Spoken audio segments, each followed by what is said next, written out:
Понякога трябва просто тихичко да се отдалечиш от хората. Ако ги е грижа, ще забележат. Ако не, ти ще знаеш къде стоиш. Понякога трябва да оставиш другия да си избере пътека. Понякога тя съвпада с твоята, понякога не. Понякога трябва просто да замълчиш, за да чуеш, да затвориш очи, за да видиш, да затвориш уста, за да изкажеш романи.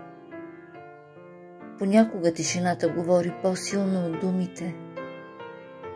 Понякога, Бога ми, тишината е оглушителна и точно неказаните думи режат най-дълбоко.